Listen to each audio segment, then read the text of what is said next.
दोस्तों स्वागत है आप सभी का आपके अपने YouTube चैनल जनसेवा विद नवनीत पर। हाल ही में संपन्न हुए उत्तर प्रदेश पंचायत चुनाव को लेकर के एक बड़ी अपडेट देखने के लिए मिल रही है सरकार की तरफ से। इसमें बताया जा रहा है कि अगर आपने इस तरीके से पंचायत चुनाव को जीता है तो आपको कुर्सी खाली करनी पड़ेगी। जांच की समय सीमा भी तय कर दी गई है। इस संबंध में आपको पूरी अपडेट देंगे, साथ ही बताएंगे ब्लॉक प्रमुख चुनाव के बारे में, जिसमें ब्लॉक प्रमुख की 825 सीटों के स्थान पर अब केवल 476 पदों पर ही आज मतदान देखने के लिए मिलेगा। इसकी वजह क्या कुछ देखने के लिए मिल रही है साथ बताएंगे आपको। साथ ही ब्लॉक प्रमुख से संबंधित जो भी जानकारियां देखने के लिए मिल रही हैं सभी को आपको बताने वाले हैं। तो दोस्तों बने रहिए हमारे साथ और देखते रहिए इस वीडियो को अंत तक। छोटा सा आग्रह हमेशा की तरह आपसे करना चाहेंगे, चैनल पर नए हैं तो चैनल को सब्सक्राइब कर लीजिए। जानकारी अगर आपको अच्छी लगे तो वीडियो को लाइक और शेयर कर दीजिए। तो दोस्तों बात कर लेते हैं ब्लॉक प्रमुख के चुनाव की। प्रमुख के चुनाव में काफी हंगामा देखने के लिए मिल रहा है। बात करें पूरे प्रदेश में ब्लॉक प्रमुख की 825 सीटों की, तो यहाँ पर 349 ब्लॉक प्रमुख निर्विरोध निर्वाचित कर लिए गए हैं,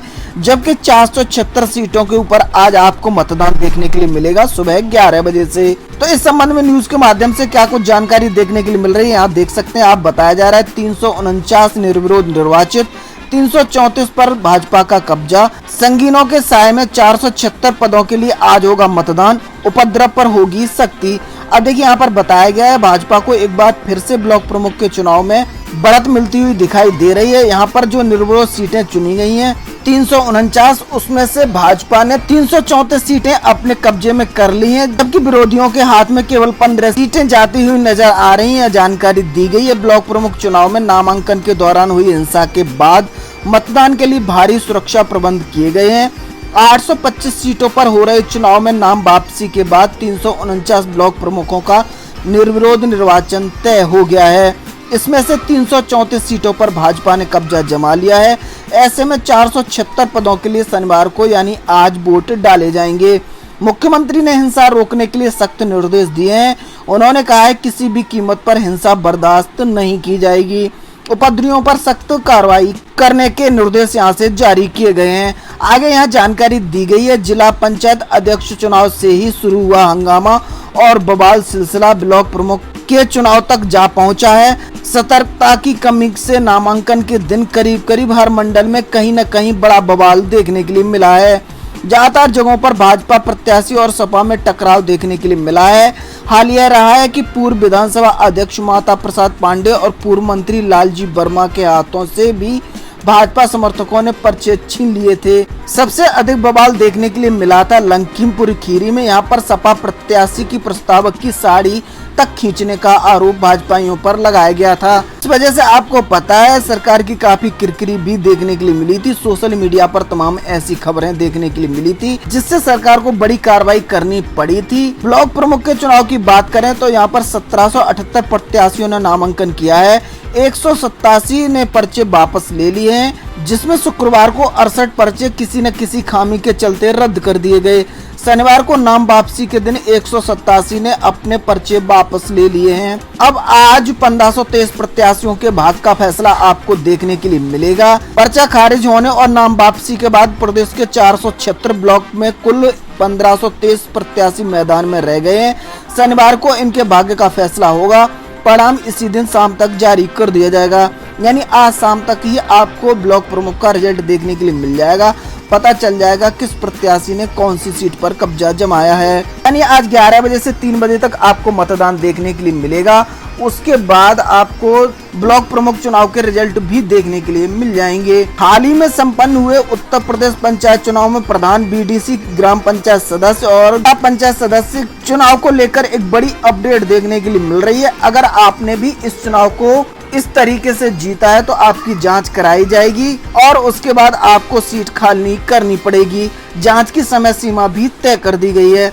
यह जानकारी देखने के लिए मिल रही है हिंदुस्तान न्यूज के माध्यम से, जिसमें बताया जा रहा है फर्जी जाति प्रमाण पत्र लगाकर आपने अगर जीता है पंचायत चुनाव, जल्द खाली करनी पड़ेगी सीट। जांच की समय सीमा भी तय है। अब यहाँ जानकारी दी गई है फर्जी जाति प्रमाण पत्र के आधार पर आरक्षण कोटे का लाभ लेते हुए चुनाव जीतने वाले पंचायत प्रतिनिधि अब ज्यादा दिन अपने पद पर बने नहीं रह पाएंगे। ऐसे मामलों की जांच में अब तेजी देखने के लिए मिल रही है और अगर आपने भी फर्जी जाति प्रमाण पत्र लगाकर चुनाव जीतने का काम किया है तो आप पर भी सख्ती देखने के लिए मिल सकती है और आपको सीट खाली करनी पड़ सकती है। यहाँ पर चुनाव को निरस्त कर दिया जाएगा और दोबारा से आपको मतदान देखने के लिए मिलेगा।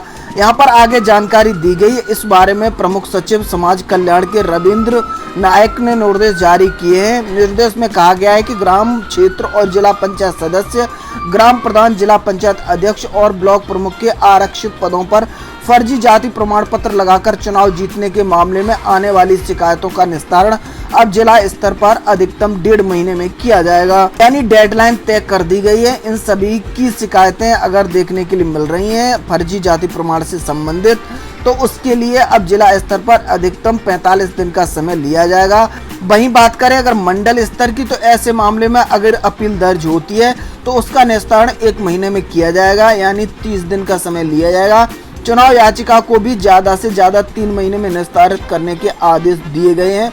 ऐसे मामलों में तहसील से फर्जी जाति प्रमाण पत्र जारी करने वाले अफसरों और कर्मचारियों के खिलाफ भी सख्त कार्रवाई की जाएगी। यानी कि यहाँ से स्पष्ट हो जाता है, निर्देश जारी कर दिए गए हैं। अगर आपने भी फर्जी जाति प्रमाण पत्र के सहारे पंचायत चुनाव को जीता है तो आपको सीट खाली करनी पड़ेगी और उसके बाद वहाँ पर दोबारा मतदान कराया जाएगा।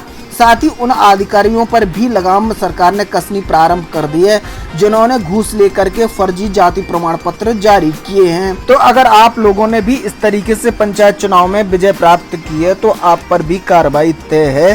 सीएम योगी ने सख्त निर्देश जारी कर दिए हैं। ब्लॉक प्रमुख के चुनाव को लेकर भी जो जानकारी देखने के लिए मिलेगी, पल पल की अपडेट हम आपको देते रहेंगे आज दिन भर। वहीं एक अन्य जानकारी भी देखने के लिए मिल रही है जो कि संबंधित है उन महिलाओं से जो कोरोना काल में निराश्रित हो गई हैं। सीएम योगी आदित्यनाथ ने ऐसी महिलाओं के लिए विशेष दिशा निर्देश जारी कर दिए गए। यहाँ न्यूज़ के माध्यम से जानकारी देखने के लिए मिल रही है। यूपी में कोरोना से निराश्रित हुई महिलाओं को पेंशन, नौकरियों में वरीयता, सीएम योगी आदित्यनाथ ने दिए निर्देश। यानी कि जो भी महिलाएं कोरोना काल में निराश्रित हो गई हैं, अब सीएम योगी आदित्यनाथ ऐसी सभी महिलाओं को पेंशन और नौकरियों में वरीयता देने जा रहे हैं। इस संबंध में यहाँ पर न्यूज दी गई है। सीएम बाल सेवा योजना की तर्ज पर नई योजना शुरू करने का निर्देश।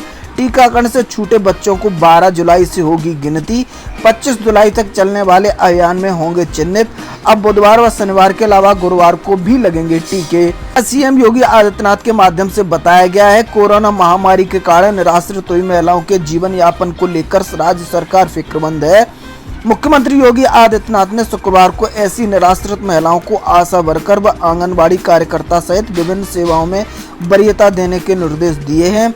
मुख्यमंत्री ने ऐसी महिलाओं के लिए पेंशन की भी व्यवस्था करने के लिए कहा है। बड़ी राहत है इन सभी महिलाओं के लिए।